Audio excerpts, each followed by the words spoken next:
First contact chaos. Commander Ilara Chen squinted at the nebula formation spreading across her view screen. The swirling gases painted impressionist strokes of purple and blue against the black canvas of space, a sight she'd never tire of no matter how many stellar phenomena she'd cataloged.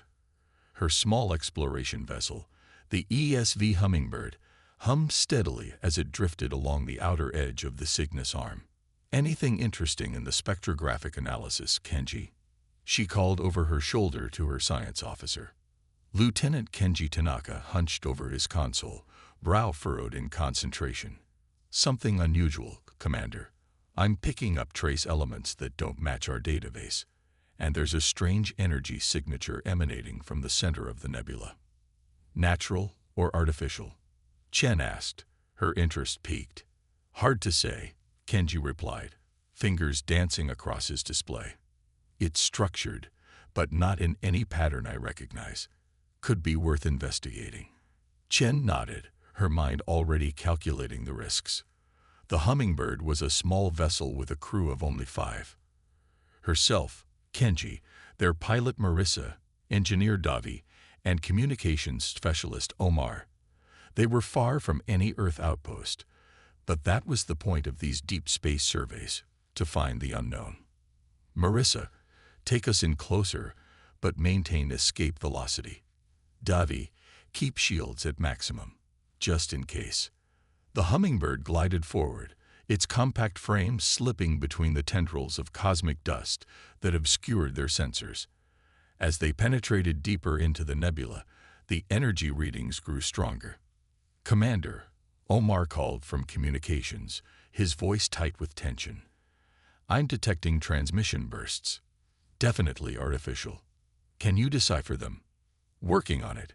The pattern is unusual, not matching any known language structure." Chen felt the familiar mix of excitement and apprehension that came with potential first contact.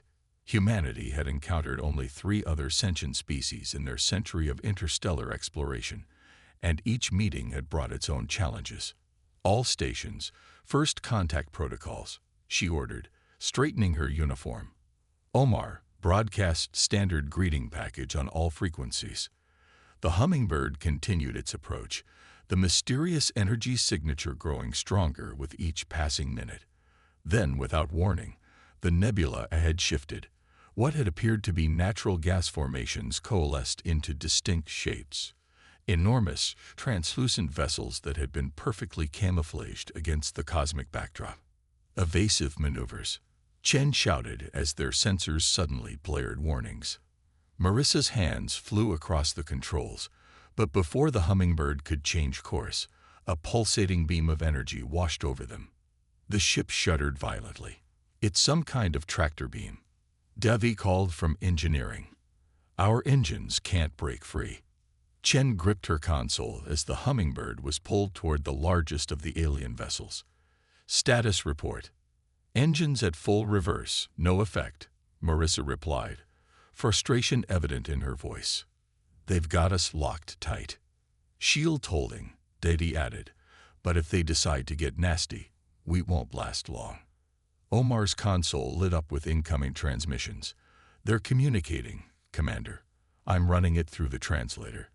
But it's unlike anything in our databases."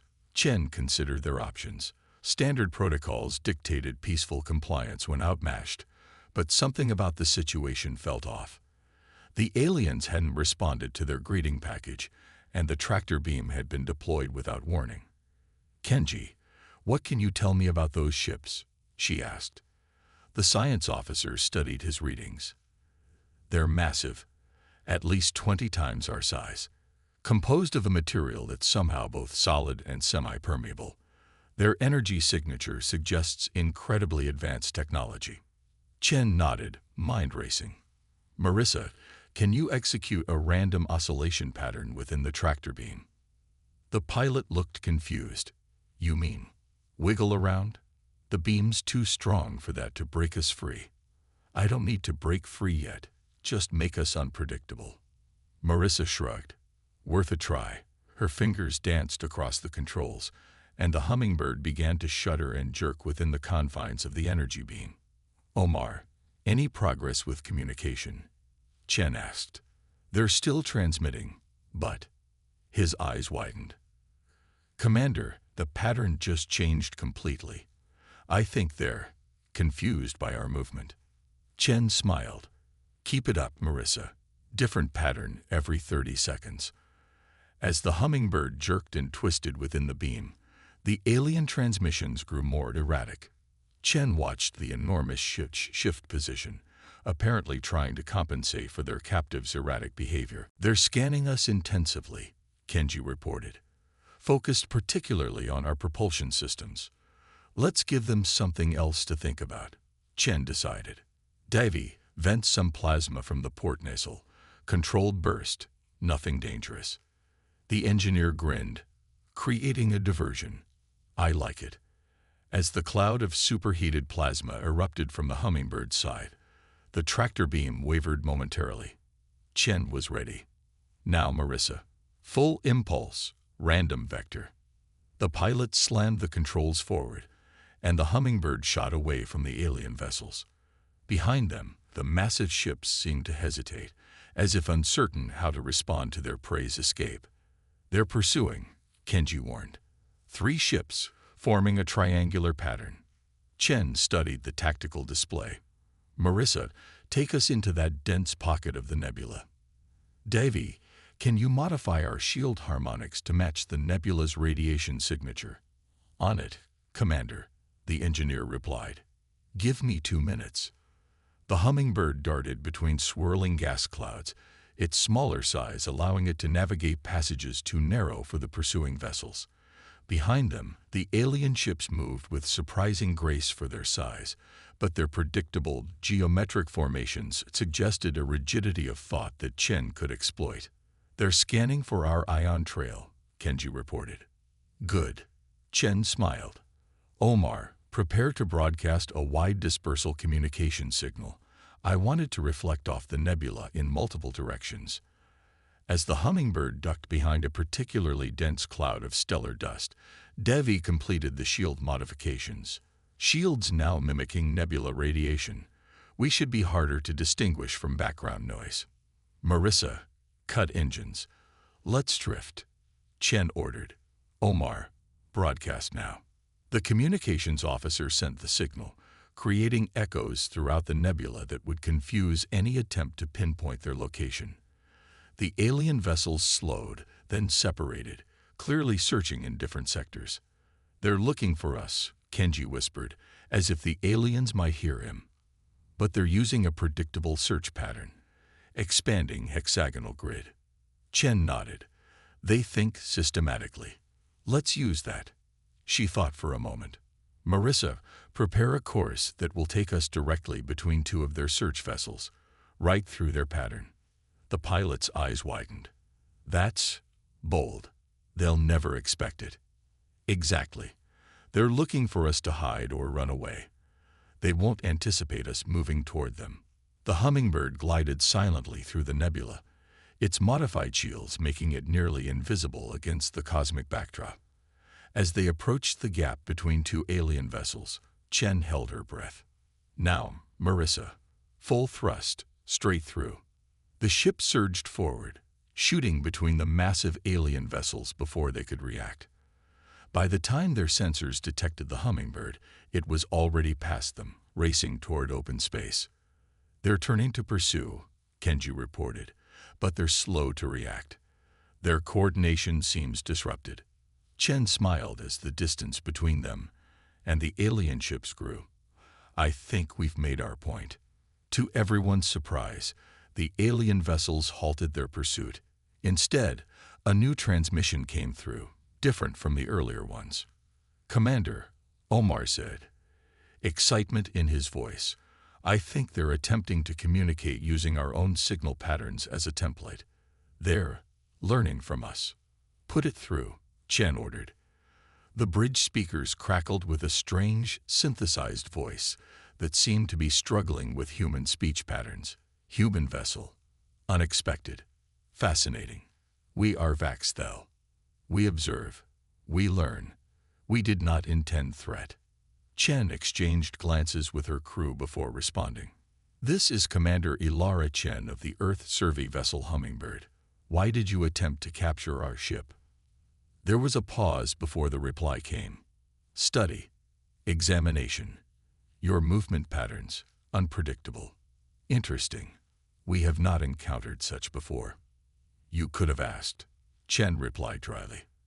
Another pause. "Concept of asking unclear. We observe to understand. Your evasion tactics not in our experience database. How do you decide movement without optimal pattern?" Chen smiled, beginning to understand. "We improvise. Humans often act on instinct, not just predetermined patterns." "Improvise," the alien voice repeated, as if testing the word. "We wish to understand this concept. Will you return for exchange of knowledge?" Chen considered the request carefully. The first contact had been rocky, but the aliens seemed genuinely curious rather than hostile. This was exactly the kind of cultural exchange that Hummingbird's mission was designed for. "We will return," she decided, "but on equal terms. No tractor beams, no attempts to capture. We meet as equals for peaceful communication." "Agreed," came the response. "We will prepare exchange protocols. Your unpredictability is valuable to us." As the transmission ended, Chen looked around at her crew. "Well," she said with a smile, "it seems we've made an impression. Let's see what we can learn from each other." The Hummingbird maintained a safe distance as they began preliminary cultural exchange with the Vaxthel. What had begun as a potential conflict had evolved into something much more interesting. A chance to understand an entirely different way of thinking. And all because humans knew when to duck and go. The impossible solution. 3 days into their cultural exchange with the Vaxthel, Commander Ilara Chen still found herself fascinated by the alien collective. Their massive vessels, which she now understood were actually living entities bonded with technology, hovered at a respectful distance from the Hummingbird, occasionally sending shuttles carrying Vaxthel representatives for face-to-face meetings. The aliens themselves were equally intriguing. Crystalline beings with multifaceted bodies that shifted and realigned according to their function. Their society operated on principles of absolute efficiency and pattern recognition, with each individual connected to a collective database of experiences. "I'm still trying to wrap my head around their decision-making process," Kenji said during the morning briefing. "They literally can't comprehend taking action without calculating every possible outcome. No wonder they were so thrown by our evasion tactics," Marissa added. "We were operating on gut instinct and improvisation, concepts they're struggling to understand." Chen nodded. "And that's precisely why I think they reached out to us. They recognized something valuable in our approach." She turned to Omar. "What's your assessment of their language acquisition?" "Remarkable," the communications specialist replied. "They've already mapped most of our linguistic patterns. Their collective learning ability is unlike anything I've seen. However, they struggle with idioms and metaphors. Concepts that aren't literal seem to confuse them." "Interesting," Chen mused. "They excel at patterns but stumble with abstractions." "Davy, what about their technology?" The engineer's eyes lit up. "Commander, it's incredible. Their fusion of biological and mechanical systems is seamless. Each ship is essentially alive, with the mechanical components integrated at the cellular level." Before Chen could respond, Omar's console lit up. "Commander, incoming transmission from the Vaxthel Prime vessel." "Put it through," Chen ordered. The view screen flickered to life, showing the faceted form of Nexus Prime, the designated communicator for the Vaxthel Collective. Its crystalline body gleamed under the vessel's lights, facets realigning as it spoke. "Commander Chen," the alien's synthesized voice had improved remarkably in mirroring human speech patterns. "We request your presence on our Prime vessel. There is a matter of significant importance we wish to discuss." Chen raised an eyebrow. "This is unexpected, Nexus Prime. Can you provide more details?" The alien's facets shifted in what Chen had come to recognize as discomfort. "It concerns a situation that threatens our collective." "We believe unique perspective may offer insights our patterns cannot provide. Chen exchanged glances with her officers. This was the first hint that the Vaxthel faced any kind of crisis. I'll come with a small team. Please prepare for our arrival. An hour later, Chen, Kenji, and Davy stood in the cavernous central chamber of the Vaxthel prime vessel. The interior was unlike anything they'd seen. Flowing structures that seemed both organic and mechanical, with pulsating light patterns that Chen suspected were some form of data transmission. Nexus Prime and several other Vaxthel representatives arranged themselves in a perfect hexagonal formation around a holographic display.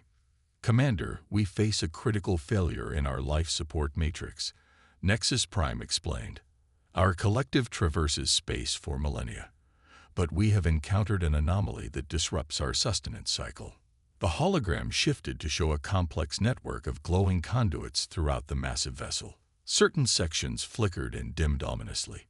"These energy pathways supply our biological components," another Vaxthel explained. "The nebula radiation has created cascade failures we cannot resolve." Davy stepped closer to the hologram, eyes narrowed in concentration. "You're saying the nebula's radiation is incompatible with your biological systems?" "Correct," Nexus Prime confirmed.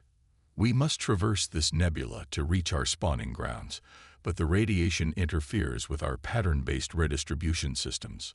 All calculated solutions fail." Chen began to understand. "And you think our unpredictable approach might help?" "Your species demonstrated capability to act outside established patterns," Nexus Prime replied. "Our collective has exhausted all logical progressions. We require improvisation." Kenji looked skeptical. "Commander, their systems are incredibly complex. We've only just begun to understand their technology." "True," Chen acknowledged. "But we don't need to understand everything to offer a fresh perspective." She turned to the Vaxthel. "Can we examine the affected systems directly?" The aliens led them through the living vessel, passing chambers where crystalline beings interfaced directly with the ship's systems. Eventually, they reached a vast room where energy conduits converged from all directions into a central distribution hub. Davy immediately began scanning the systems with his equipment. "The radiation is causing random fluctuations in the energy flow," he explained. "Their distribution algorithms can't adapt fast enough to compensate." Chen watched the energy pulses, noticing how they struggled to maintain regular patterns. "What happens if you abandon the pattern entirely?"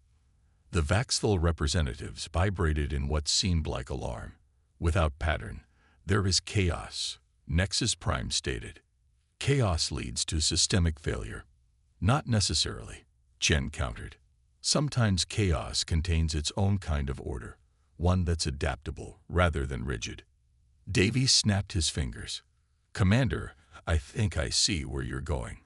Their system is failing because it's trying to maintain perfect order against random interference." "Exactly," Chen nodded. "Instead of fighting the randomness, what if we incorporated it?" She turned to the holographic display and pointed to the distribution hub. "Your system currently tries to maintain perfect equilibrium throughout all pathways, correct?" "Yes," Nexus Prime confirmed. "Equal distribution ensures survival of all components. But what if we created a dynamic distribution system instead?" Chen suggested, "one that could redirect energy flows based on real-time feedback from the affected areas." Kenji's eyes widened in understanding. "Like a river finding its own path. Instead of forcing the energy to follow predetermined routes, let it flow naturally around the interference." The Vaxthel representatives conferred silently, their facets shifting rapidly. "This approach contradicts fundamental principles," Nexus Prime finally stated. "Energy flow without predetermined patterns risks critical system failure." "Not if the system itself can learn and adapt," Davy argued, already working on calculations. "Look at your biological components. They already respond to stimuli without conscious direction." Chen nodded. "Think of it as introducing controlled flexibility rather than chaos. Your system doesn't need to abandon patterns entirely." just allow for variation within parameters. For hours they worked together, the humans sketching out a radical redesign of the Vaxthel distribution system, while the aliens struggled to comprehend an approach that defied their fundamental understanding of order. Davy created simulations showing how a more adaptive system would respond to the nebula's radiation, while Kenji drew parallels to biological systems on Earth that thrived through adaptation rather than rigid structure. The implementation would require significant reconfiguration, Nexus Prime observed after reviewing their proposal, and success cannot be guaranteed by calculation. That's the point, Chen replied gently. Sometimes you have to take a leap of faith based on principles rather than certainty. Faith, the alien repeated, testing the concept. A human decision-making parameter we have observed but not comprehended. It's trusting in possibilities beyond what can be calculated, Chen explained. Sometimes the only way to know if something works is to try it. After further deliberation, the Vaxthel Collective made an unprecedented decision. They would implement the human solution in one section of their vessel as a test. Under Davy's guidance, they reconfigured the energy distribution system to incorporate feedback mechanisms that could adapt to the nebula's interference. 24 hours later, the test section was showing remarkable resilience. Where the original system had failed within minutes of exposure to the nebula's radiation, the new adaptive network maintained stable energy flow, despite the random interference. It functions, Nexus Prime stated, its crystalline form glowing brighter than before. Against all calculated probability, the unpatterned distribution succeeds where ordered distribution failed. Chen smiled. Not unpatterned, just differently patterned.